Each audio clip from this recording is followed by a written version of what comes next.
Pinocchio, guys, live action teaser was dropped for the live action Pinocchio. Welcome to Mirror Domains, your place for entertainment headlines, where we're going to be talking about the new Pinocchio teaser that dropped with Tom Hanks coming out on Disney Plus, all the way down to topics like the Rob Zombie Munsters movie has a new announcement of the cast that's going to show up in it. So we'll talk about that.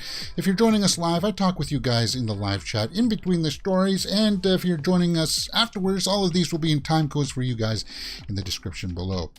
Okay, so with that being said, guys, now I'm not going to do a trailer reaction for this one because, well, it's just really a teaser. But we'll take a look at some of the snapshots for this Pinocchio that's going to debut on September 8th. On Disney Plus. Okay. All right. Oi. Anyway, I watched the teaser, and I want to know your guys' thoughts too, because I kind of liked it. We're going to be having two Pinocchios this year. We're going to have this Disney live action one, sort of live action, and then we're going to have Guillermo del Toro's kind of stop motion horrific looking one that comes out later this year. Anyway, what I mean by, like, this is supposed to be live action, guys, but it looks like it's a CG set of some kind, but that's okay. You know what, this is for kids, guys. This is not for an older audience, from the studio that brought you Beauty and the Beast and Lion King. I guess that kind of marketing still kind of works, I suppose, for people who don't know that Pinocchio is going to become... Oh, I guess they do have to say that because they are having those two iterations out. So we saw the clocks, and then we get our reveal of Tom Hanks. Oh, it's from the director of Robert Zemeckis. Well, that's always a good pairing. Come on, they did Castaway together. Yeah. So there he is, working in the shop there. And also, because of copyright reasons, the music, once the blue fairy comes through, it goes, "Can you wish upon a star?" kind of. Tom Hanks, he's just putting... his finishing touches on Pinocchio, and maybe I will play a little bit of this because it does look good. Him taking off the glasses. Just take a look at the tash there, and of course he's reading the dialogue about him making a wish and everything. So Tom Hanks is going to kill it, and this is what I mean. This is supposed to be just like a real life cat, but it's obviously a CG one, and that's okay. As I said, it's for kids. And you see the picture there of his real life kid, and which the doll is based off of. So, based from, sorry, for all you grammar people out there. He puts his glasses down, and he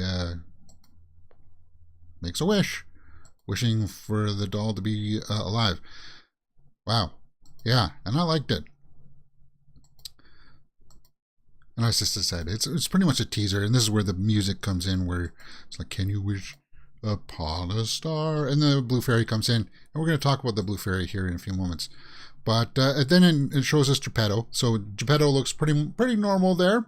Doesn't look like he's going to be that weird one that we saw from the Del Toro version, but that's okay. You know, it's not supposed to frighten kids. Even though the story Pinocchio itself is pretty frightening, about going into a whale's stomach and being sold to a circus. Oh, yeah, that's kind of creepy. Oh, there he is. In all his glory. Geppetto. We'll take a look at the cast list here in a few minutes, guys. Don't worry about that. Okay. Yeah, so there's the circus guy that sells them out, and they turn into donkeys or something like that, right? Timeless classic. There he is. He's got the bowl, fish bowl.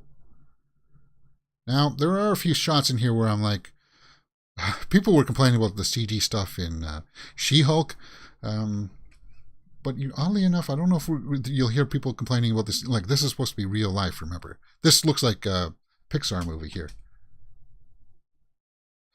Like, not even these backgrounds look real.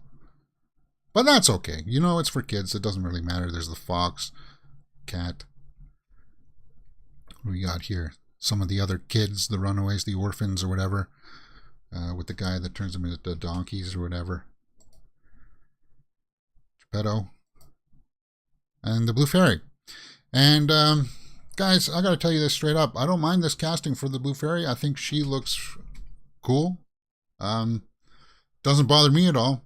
But you know, out there are going to be people that will be complaining about this, saying, "Well, it's not accurate to the source material." Guys, there is. Come on. And people will try to say, "Well, it's supposed to be checkboxing the diversity list." I don't care about that. I think she looks awesome. I think she looks great. So I got no problem with that. I know a lot of people out there will be. So Pinocchio, September 8th. We'll take a look at the IMDb here in a few moments. I just want to take a look at some of the comments to get some of the reactions out there. It's nice to have a remake of Pinocchio, but I'm also curious of how they are going to remake the full song of When You Wish Upon a Star. Well, we saw a little bit of it in the teaser. If Tom Hanks doesn't yell, "You're a toy" to Pinocchio, I'd be so disappointed. These live action remakes are never going to end. So some people out there are getting a little bit tiresome of this, and that's got 2K thumbs up. So people are, okay. All right, so happy to see Pinocchio getting his CGI surgery. Okay, so that When You Wish Upon a Star immediately gave me chills. I'm excited to see this. Yeah, because that's very Disney, right? Yeah, so most people are digging this. And of course, they released their first official poster that we'll take a look at right here of just the silhouette version of it. Disney Plus premiere, September 8th, only on Disney Plus. I really thought for something like this, they would be able to put it in the theaters, but I guess not. So let's go over and take a look at the IMDb to figure out what we need to know from this. Who's all in this cast? A live-action adaptation of Pinocchio. So, Tom Hanks is Geppetto. Lorraine Bracco is Sophia the Seagull. Okay, good to see that she's getting work. Joseph Gordon-Levitt's Jiminy the Cricket. Okay, that's okay. Luke Evans, the Coachman. So Luke Evans is going to be back in a Disney project. Cool. Is this a musical? Hourglass Viking says in the live chat. The Blue Fairy looks great and looks as if she's going to burst into tune. Jiminy Cricket looks more authentic than the original. Yeah, so Cynthia Erivo is going to be the Blue Fairy. Keegan-Michael Key. Good cast. Interesting cast. Dancer, Italian Villager. Okay, well, from the first glance there, guys, I got to tell you that the cast looks good. Who's the voice of... Are they giving the voice of Pinocchio there? Benjamin Evan Ainsworth. Oh, is this the guy that was in Haunting of Bly Manor as the brother? It is. He did a good job in Bly Manor. Now, we're not going to see him, obviously, in the Pinocchio, but, well, okay, so he's got a good resume on him. He's going to be playing the voice of Pinocchio. Honestly, Hannah. And then he pushes her into the well. Yeah, I mean, come on. He was good in that. So it doesn't sound like if it's going to be a full musical or not, Hourglass. I'm not getting any of that information here. Let me take a look at Wish Upon a Star. Watch the new live-action trailer. Is it going to be a musical? I'm sure they're going to have musical numbers in it. It's not. I don't know if it's going to be a straight drama. I think that would be too boring for kids. Like, they will break it up with some musical numbers. That's what I would anticipate. The Guide as well as Conscience. New character Luke Evans is the coachman. Okay, but it looks like they got people who sing. Yeah, let's take a look at that Blue Fairy again, because for me, oddly enough, I think that's the selling point for me. I think she's going to do a great job. She makes him into a real boy at the end, right? Or something like that.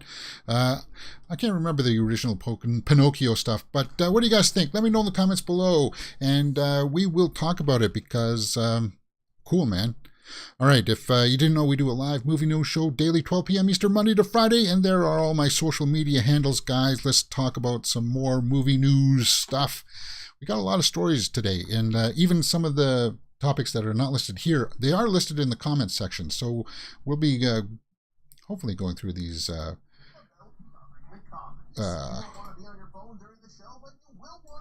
okay, why is that going? Weird. Hey, I closed all these off. This shouldn't happen. Anyway, let's go on and talk about Obi-Wan Reva. talking about some backlash. This is a little bit of ugliness that we got to deal with in the fandom out there. And I was a little bit disappointed in seeing this today because we are doing a full series watch-along for Obi-Wan, guys. And tomorrow, I thought it was going to be on Fridays, but I saw the schedule. I looked at the schedule. Obi-Wan's going to be on Wednesdays. So tomorrow, 1:30 p.m., we'll be doing episode 3 of Obi-Wan, because I really enjoyed it. And guys, that'll be linked in the description below. I'll put the Obi-Wan playlist down there for you guys as well. The official Star Wars Twitter account comes to the defense because some fans are attacking Moses Ingram for her portrayal of Reva. Guys, this is never the answer. It's never the answer. I thought she was great. I thought she did an okay job. You know, I gotta admit, I was a little bit taken with her performance. I enjoyed it quite a bit. Especially when she's like yelling, "You can't hide from me, Obi-Wan," or "You can't run, Obi-Wan." Yeah, that was great. And her little reveal at the end of episode 2 was great, about knowing about Darth Vader and stuff like that. So it looks like Disney has come to her defense. We are proud to welcome Moses Ingram into the Star Wars family and excited for Reva's story to unfold. If anyone intends to make her feel in any way unwelcome, we have only one thing to say. We resist. There are more than 200 million sentient species in the Star Wars galaxy. Don't choose to be a racist. Yeah. I'll never get it. I'll never understand it. Now, I know that there is that toxic fan base in the Star Wars community. There was that, the sequel trilogy really did a number on a lot of us. And I was somebody that, I've watched Last Jedi and Rise of Skywalker a total of one and a half times. I watched them in the theater, and then I started to try to watch them at home, but I was kind of like, they're not my story. They're not my Star Wars. So, but I didn't make video after video of, ragging on it.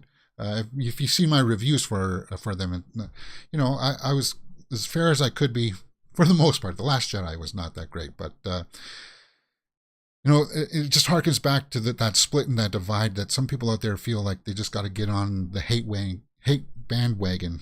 And that's not cool in my books, guys, because I thought she was really cool. Moses Ingram, So they're also saying that she has no problem using the block button. And that's the kind of thing that you need to do when you're dealing with that kind of nonsense from people out there in the fan community. I'll tell you this, you'll never find anything like that here on this channel. From me, anyway. If I'm talking about it, I'm talking about it like this in a defensive way, because I thought it was cool. And I'm glad that at least the Star Wars social media accounts are coming to her defense. But it's just, don't waste your time hating all the things every time, everybody. It just leads to high blood pressure, It's not good for you. Anyway, I'm not going to preach to you guys.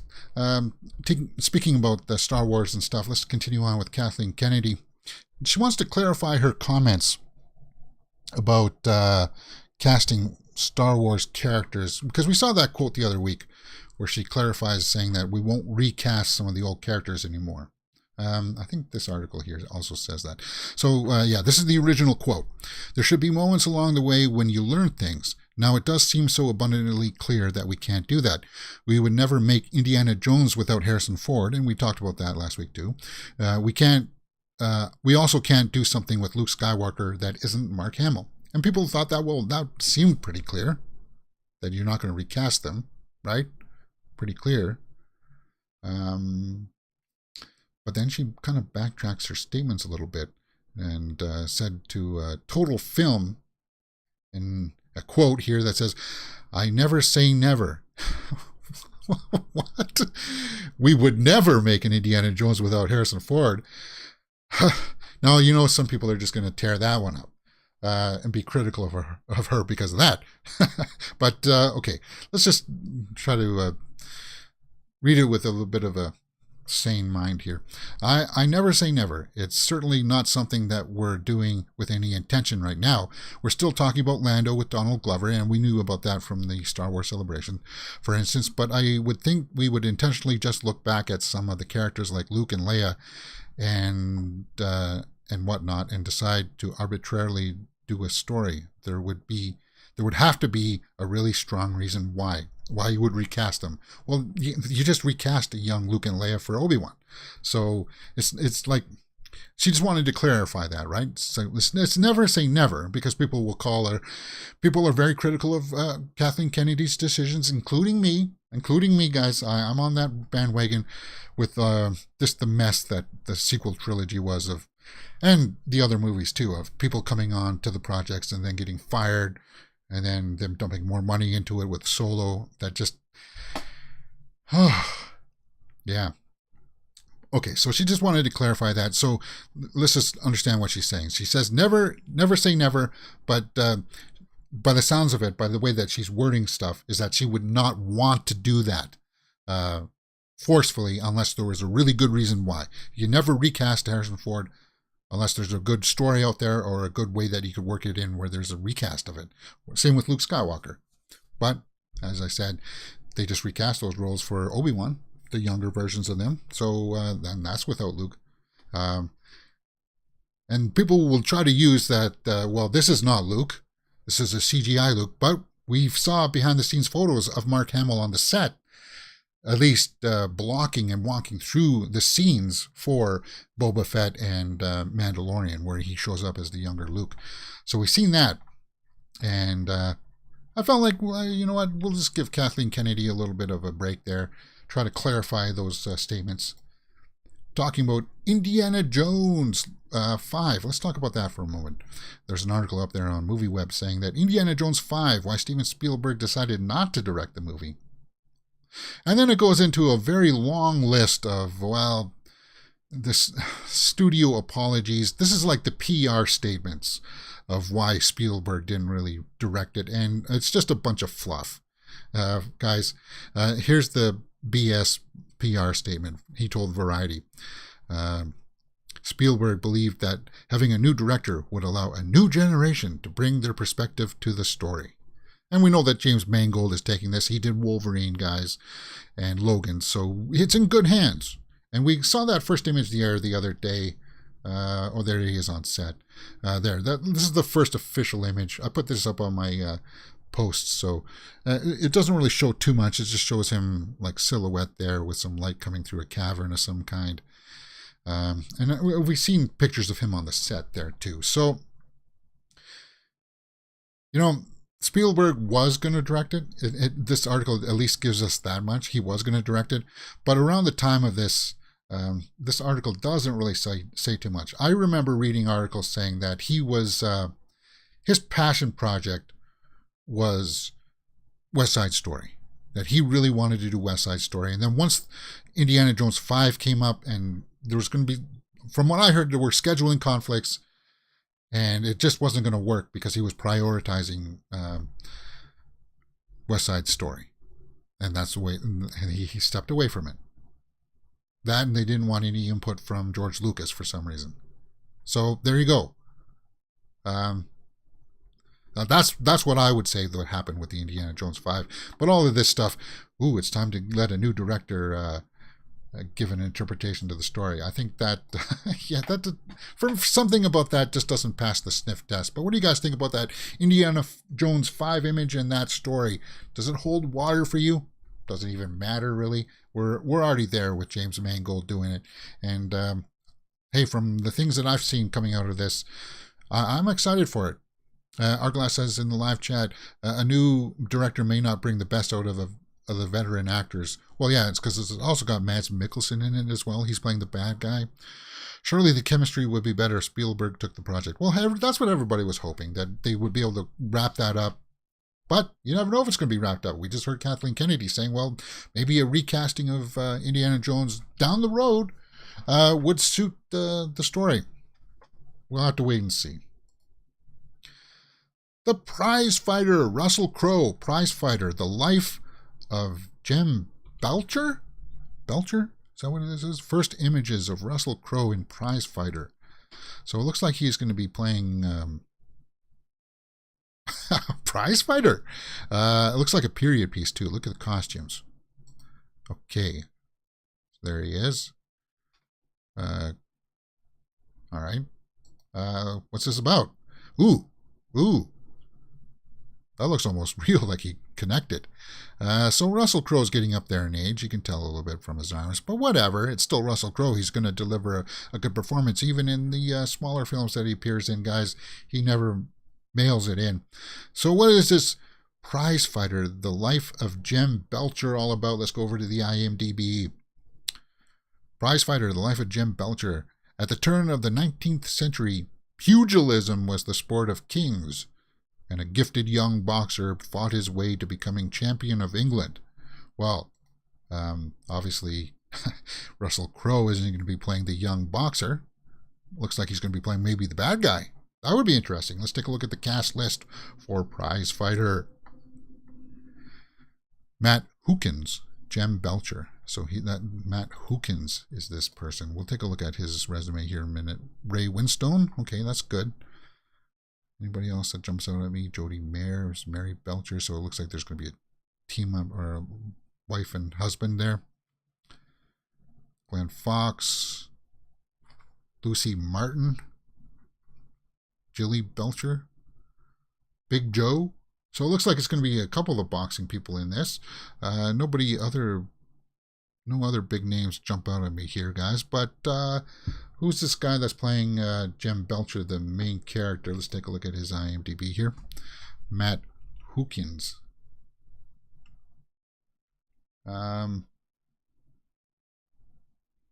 Grand Duke. He was in Alice in Wonderland Through the Looking Glass. He was in Edge of Tomorrow. Winter. A lot of shorts, podcast series. Uncredited Alice Through the Looking Glass. So nothing big. He was in Kingsman: The Secret Service as a young Arthur, uncredited. Okay. Maleficent, uncredited. Wow, you got a lot of uncredited stuff, but that's the way you got to roll sometimes as an up-and-coming actor. Oh, looks like we got a picture of them there with Russell Crowe on the set. There he is. So this is the main character of Prizefighter. Anything new? Huh. Okay, so that's a poster of it. There he is. All right. Well, first images. Russell Crowe. Interesting. I'll have to keep my eye out for that one. Hopefully a teaser drops soon. Usually when they drop this stuff, guys, we'll get a teaser of that soon. Sounds interesting. I'll keep my eye out for it. Fast and Furious 10 has a new image out. Okay, hold on. Russell Crowe was amazing in Unhinged. Yeah, even in that, when he's just kind of like that psycho guy that has like road rage, right?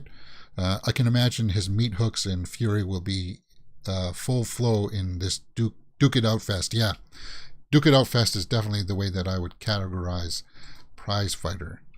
Just looking at those images again. And it's bare knuckle, too. It's bare knuckle, so... well, I mean, that's the way they used to do it. That one looks so brutal there. Yeah, I'll be keeping my eye out for that. Let's talk about Fast and Furious 10 behind the scenes photo gives better look at yet Daniela Melchior, new character. Melchior? I'm sorry if I'm butchering that. You'll recognize her, guys. She was Ratcatcher 2 in the Suicide Squad, and I guess she's going to be in Fast 10. So there you go. Let's take a look at some of these behind-the-scenes photos here. That's posted on her Instagram. Guys, there's really not much to look at here. This is her in her costume. It looks like she's got some faux tattoos. Let's see what she says. For the curious, the Fast Saga. And then it says something in Spanish there, I think. Okay. Yeah, it looks like she's going to have some ink. Okay.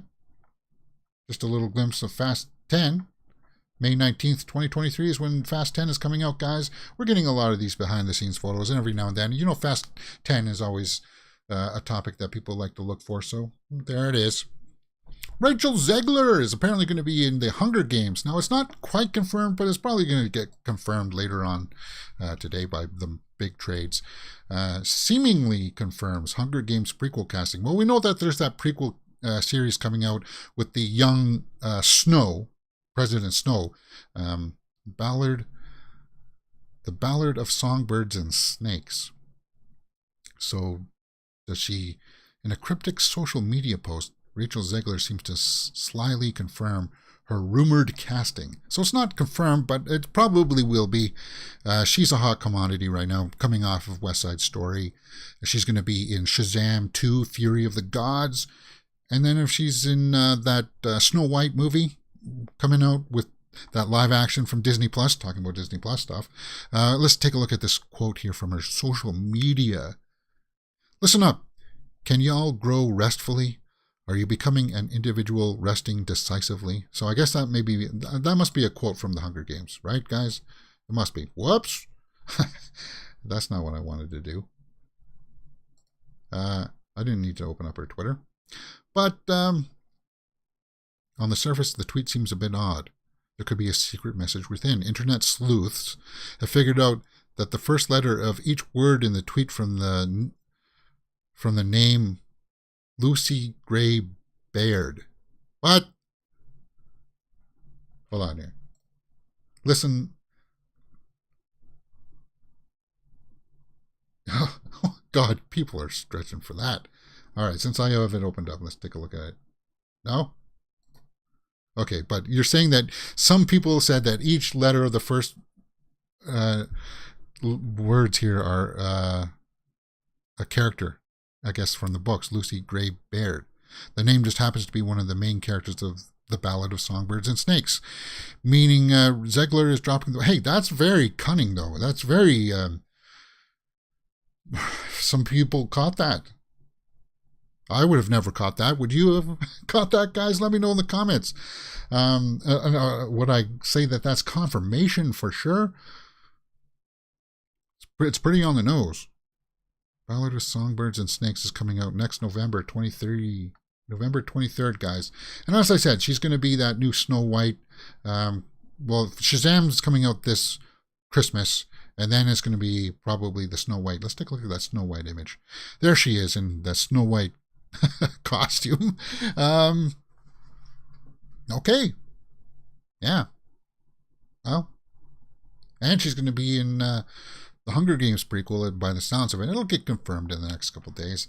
Probably. So, and she's also very short. So I don't know how that's going to work. I really saw that at the Oscars. When she came out, she was like really small. So I don't know how it's going to work, guys. But she's going to be the live action Snow White. We have the live action Pinocchio. We have the live action Little Mermaid coming out. So we got a lot of Disney stuff coming out. What do you guys think? Rachel Zegler in the Hunger Games. Do you sell it? Buy it? What do you think?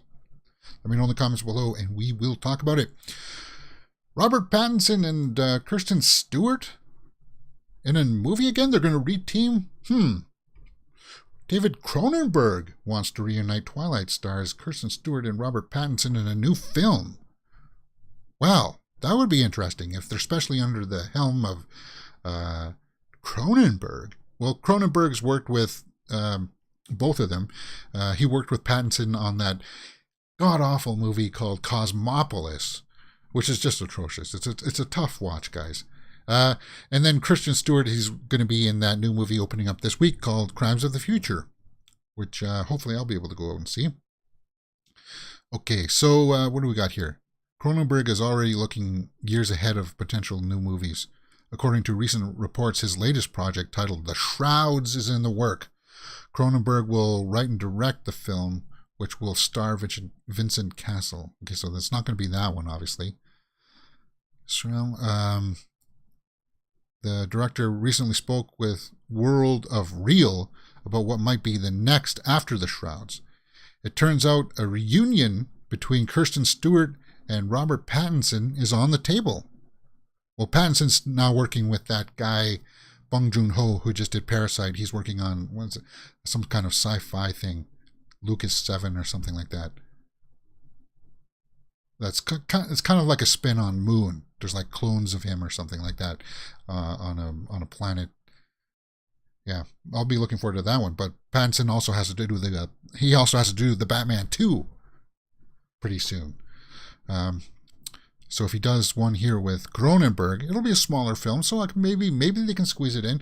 It was Robert who actually introduced me to Kirsten. They have developed beautifully separately as actors, making art house movies and successfully carrying that off, Cronenberg said. For me, yeah, I can definitely think of a movie or idea that would be great to have them both together. Well, Cronenberg he's one of, I wouldn't say he's one of my favorite directors, but he's definitely one of those directors that has some flair to him. He's always one of those directors where, like even with Cosmopolis, there was me and one other person in the theater when I saw that. It was so abstract. He's an abstract storyteller. So to see them in an abstract piece together, a small piece maybe, by Cronenberg, I'd definitely be up for that. And you know what? People, even with the Batman stuff, guys, people were ragging on him. Oh, this is the Twilight Star. People get over that. They got over that so quickly. Seeing them back together works because they had good chemistry for the most part, I would say. I would have to admit that about the Twilight film. At least they had chemistry together. Seeing them work together, again, I think would be cool in my books. Hey, it's worked for other stars. It's worked for Leonardo DiCaprio and Kate Winslet. They came together again to work, what was that, Revolutionary Road, after Titanic. That introduced us for most of us, to Michael Shannon, and they played husband and wife again. So if it worked for them, it can work for Robert Pattinson and Kristen Stewart back on screen again. Because, you know what? Hey, that's just a way that you can earn some cheddar. Because the Twilight fans out there, they would be on board for seeing that. But it's Cronenberg, so it's going to be kind of like a weird story. Hey, I'd be up for that. Let me know what you think in the comments below.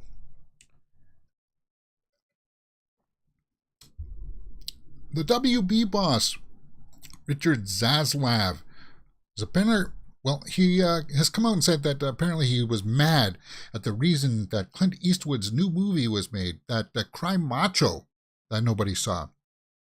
So, he's come into the boss position there, the CEO, David Zaslav, not Richard, sorry, David Zaslav. And he's axed a whole bunch of the TV shows on the WB or the CW or whatever. Like he's axed a whole bunch of stuff. And he wants to make money, right?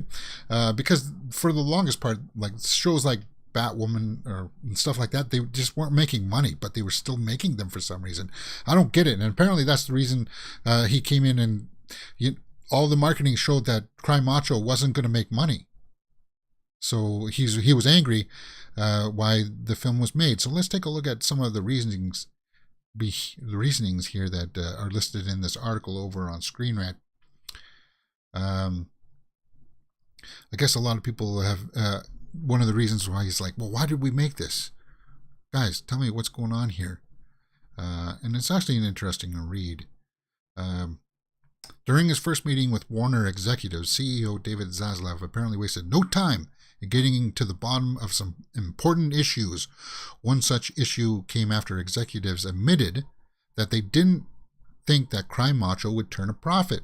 Zaslav asked why the film was greenlit if there were reservations about its chances of success, only to be told that Eastwood always delivers his films on time and under budget. And well, he does do that. And I do admire Eastwood for, bringing it under budget, because he doesn't spend hours taking take after take after take. Sometimes he'll take one take and then that's it. You move on. Cool. I like that. I like that approach. But, sometimes,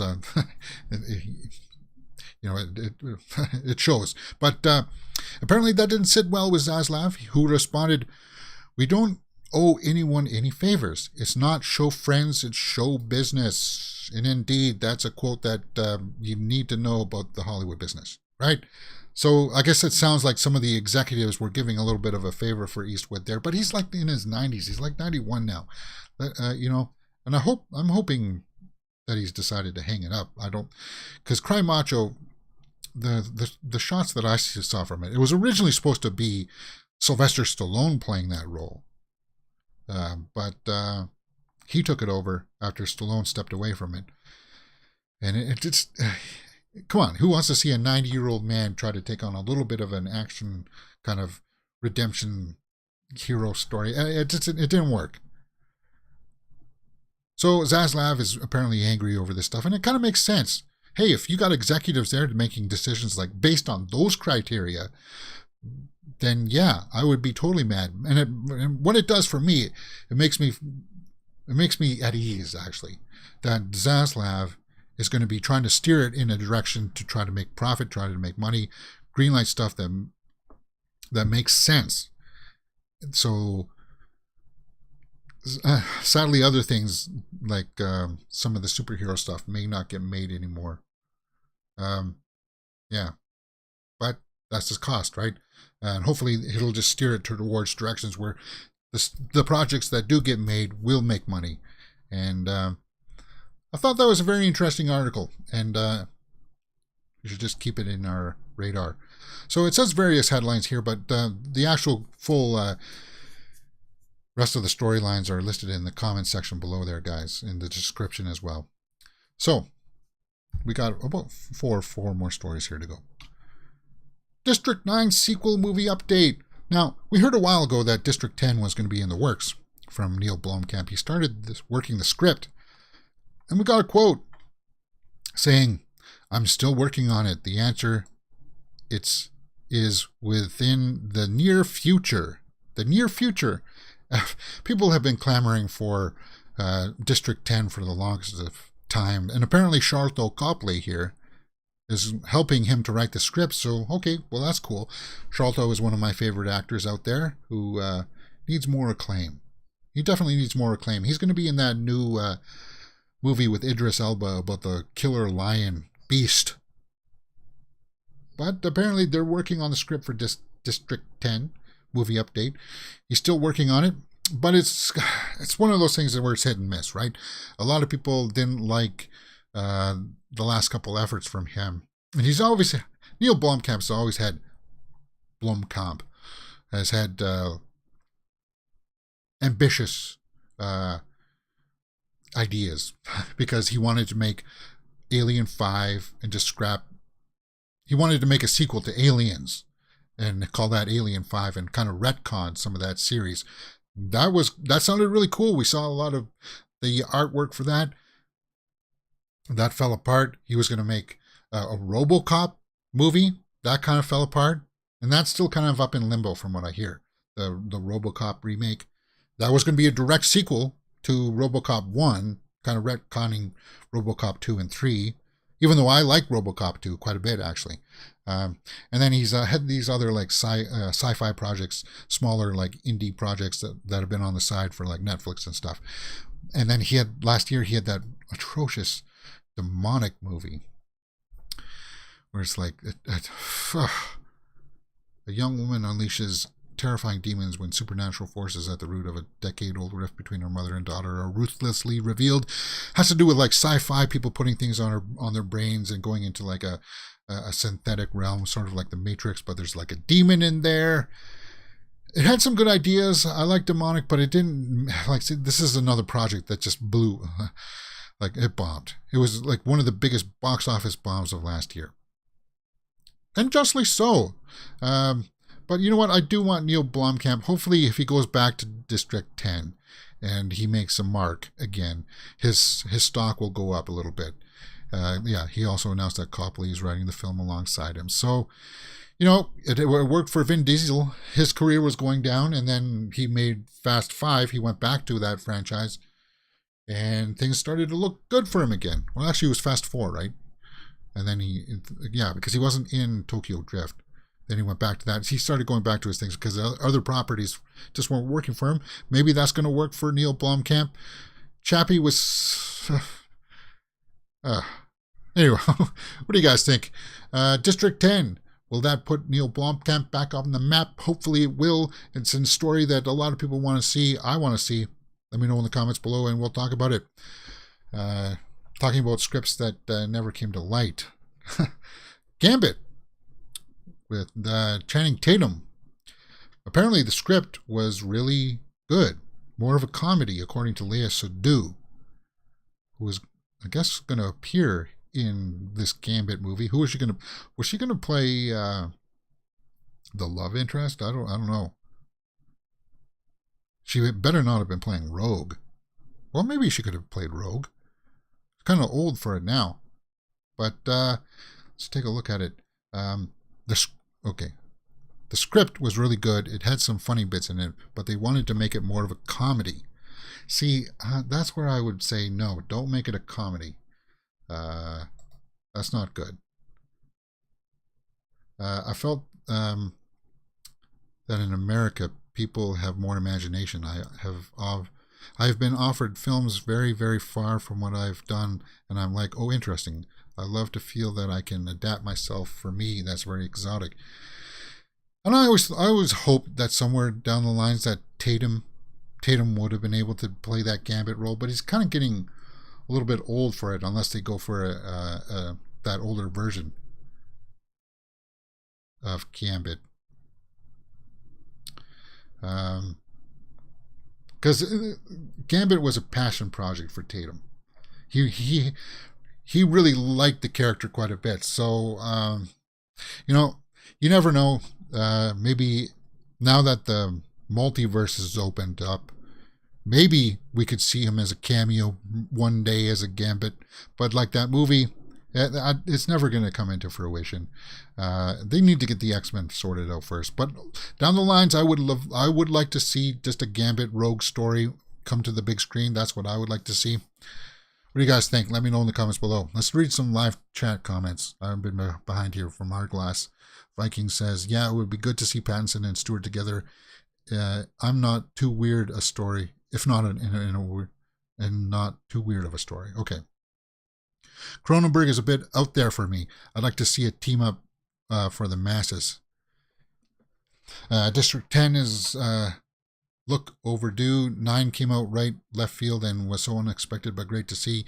Yeah, and I think that's what, like the visual effects wise too, people were not expecting it to be that good for such a lower budget film that it was. Blomkamp came from visual effects, and he was just able to work some magic in there, just wow people with just the imagination of it all.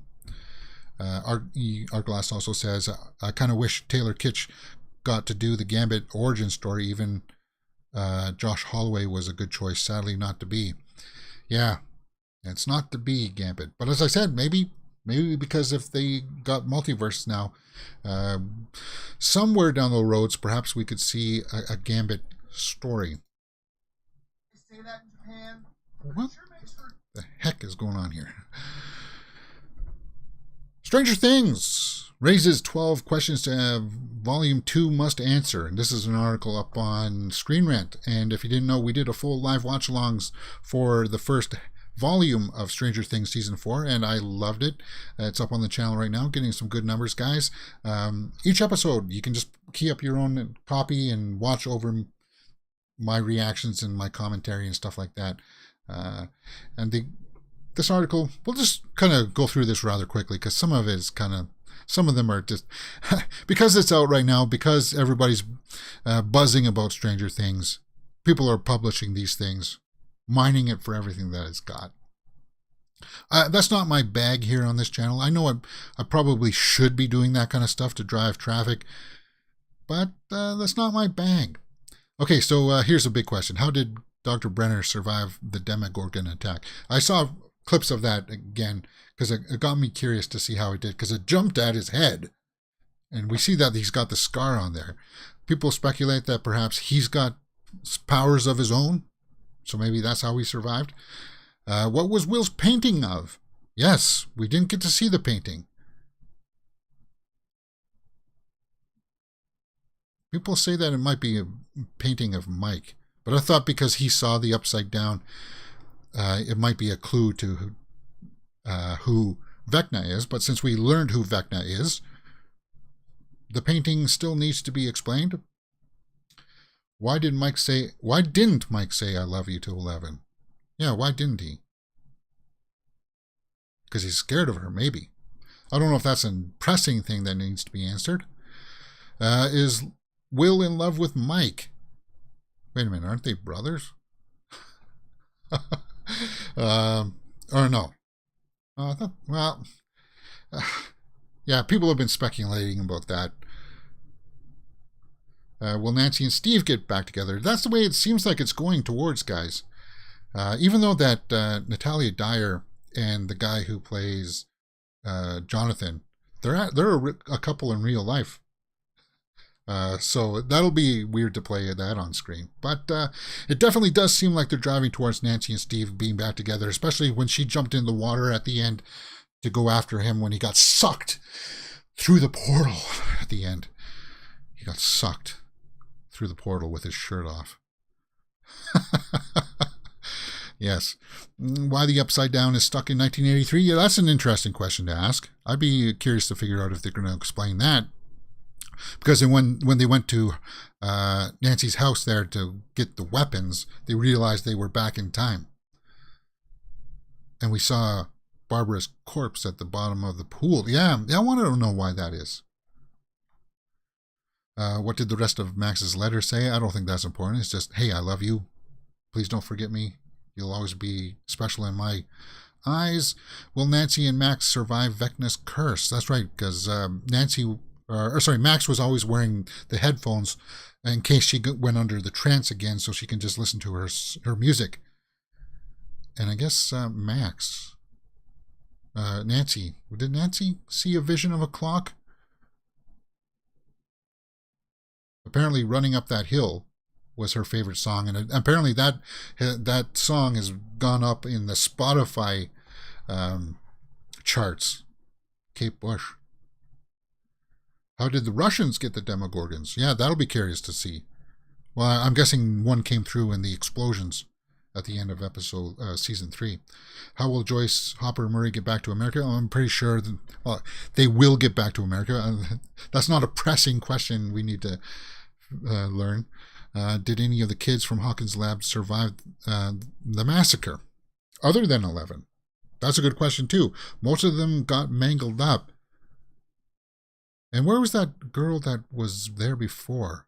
Wasn't there like a girl in season 2 or something that got away from there? We didn't see her there. An Asian girl, right, or something? Will Mike get to the lab before the U.S. Army does?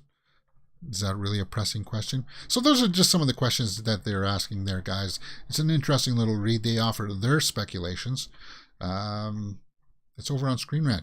And as I said, everybody's going to be mining for that. I have my full reactions and reviews up in a nice little playlist here on the channel. So if you find one, you'll find the playlist there and stuff like that. Great season. Great season. All right, let's wrap it up with talking about Rob Zombie's Munsters movie. Classic character Zombo. Okay, well, I don't even know what Zombo is. It must have been from one of the... that does look a little bit creepy. That looks like it'll creep out the kids. I guess Zombo is something about some kind of cereal in the Munsters world. But Rob Zombie took to his social media saying, "Guess who's back after 50 years? 56 years. The man, the myth, the legend returns. The one and only Zombo."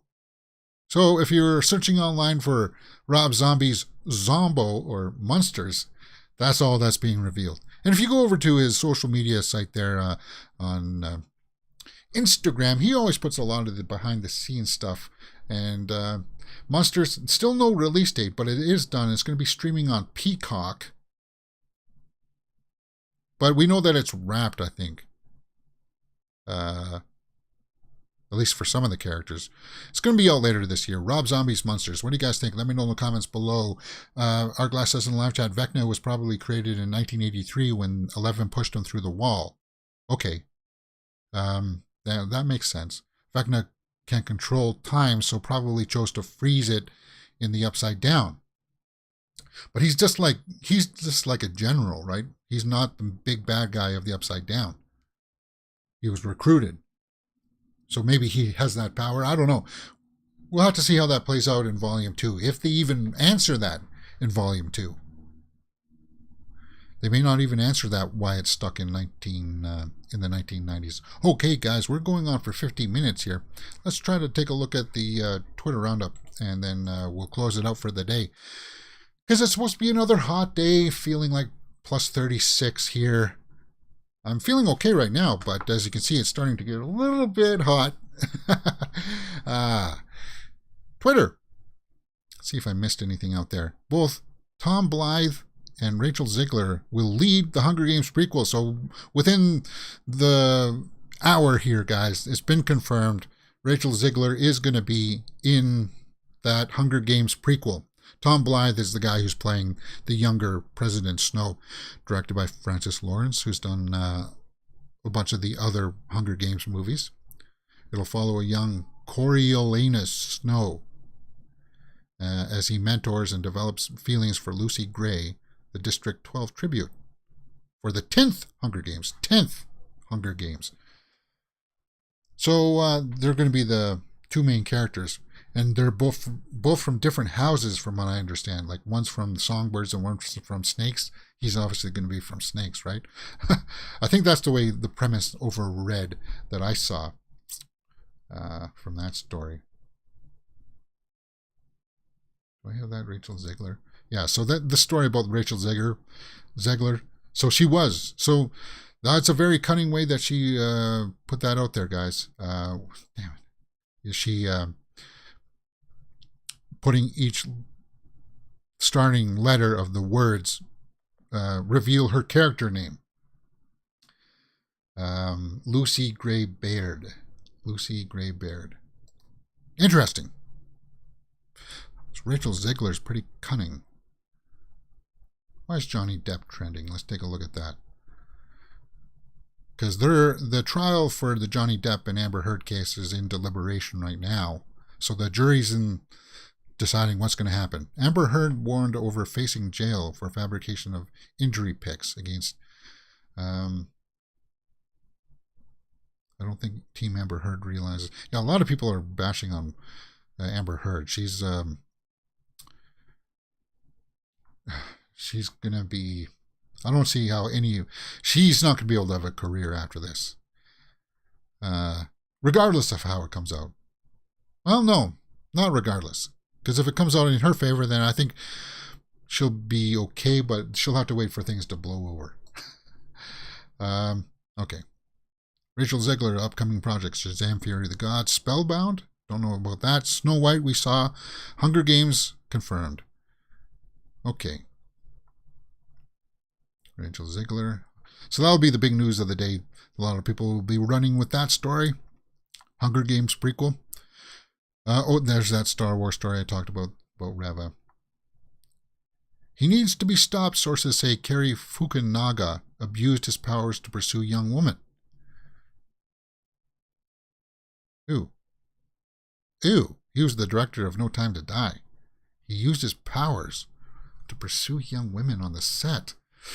Oof. I don't like to hear stuff like that. Bums me out. Because if I catch a guy doing that, I see a guy doing that.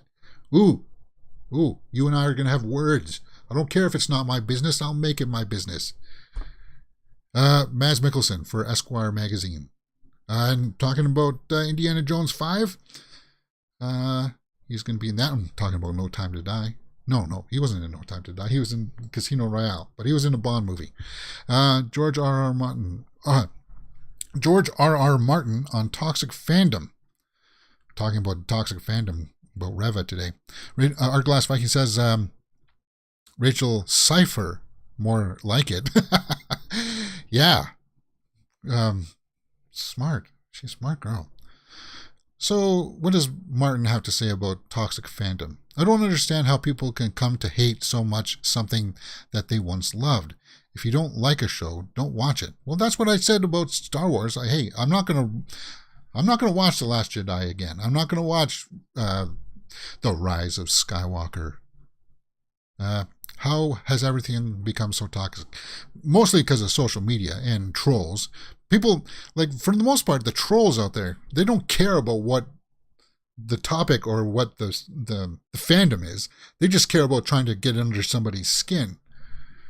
So they'll do things like that. They'll do things like restore the Snyderverse, even though they know for a fact that the Snyderverse is never, ever, ever, ever going to get restored. And I'm sorry if that bums you out. Cronenberg, talking about Pattinson and Stewart. Stranger Things. Sadie Sink says, August by Taylor Swift would be her save from Vecna. Interesting. August. Yeah, I like Taylor Swift music. Would she be one of my? No, she wouldn't. As much as I like Taylor Swift, she wouldn't be one of my go-to. I think something from Big Wreck would be my go-to. I don't know who those two people are, so well, congrats that you're engaged. Millie Bobby Brown upcoming projects. The Girls I've Been, Enola Holmes 2, we know that that's happening with Henry Cavill back as Sherlock. Damsel, The Electric State, Things I Hate About Jellyfish, Stranger Things Season 5. What's up with that weird eyeshadow, man? Interesting.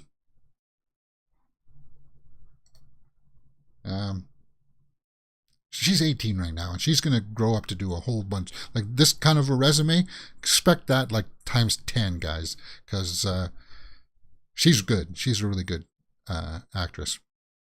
Okay, so more pictures of the Barbie set from this Ncuti Gatwa. He's going to be playing a version of Ken. We saw this yesterday too, with Greta Gerwig. It's a director. Oh, and we saw these pictures yesterday. Bradley Cooper as Leonard Bernstein. This is Bradley Cooper, guys, as an old man. All right, and I think that wraps us up for today. It's just under an hour, guys, and it is starting to get a little bit hot out there. It's going to be like, yeah, as I said, 36 with humidity. So these lights are going to start feeling pretty hot. But is that going to stop me from jamming on the old guitar? No, it's not. You know what? It's not. I may, depending, well, tomorrow's supposed to be cooled down, but going into the summer months, guys, I may decide to move shows up for the mornings, because in the mornings it's not as hot. It's usually like midday. That's when it starts to get really hot. And even though that I'll have like the air conditioner on, it still gets hot. Like airflow is not that greatest.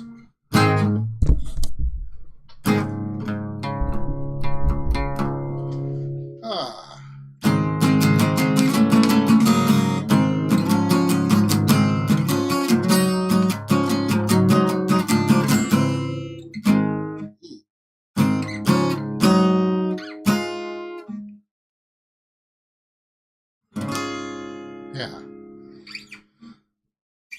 I like that.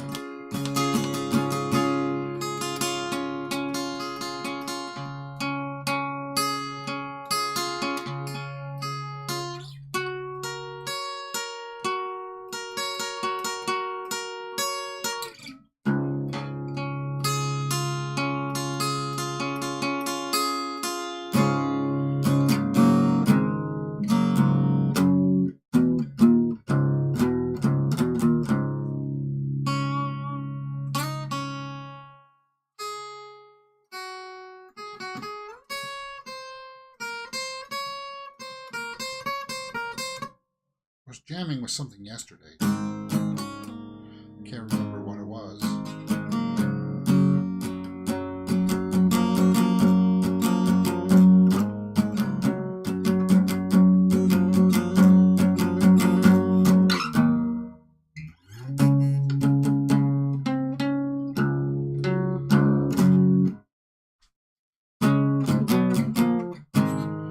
Yeah.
feeling it today, guys.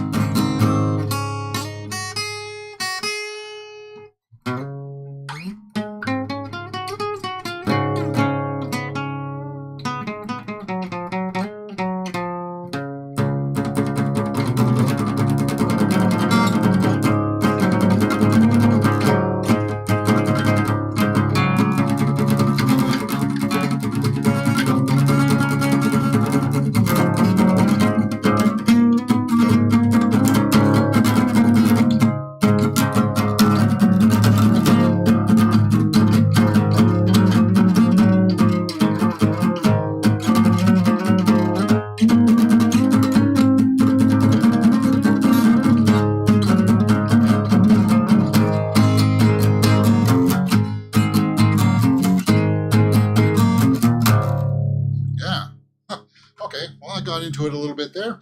All right, guys, that's it for today. Unless something else drops, something huge, enjoy the weather. And I'll see you tomorrow for more movie news on Mirror Domains. If you don't know, we do a live movie news show, as I said, daily, 12 p.m. Eastern, Monday to Friday. I gotta start adding in these end cards for you guys because YouTube says it's best practices.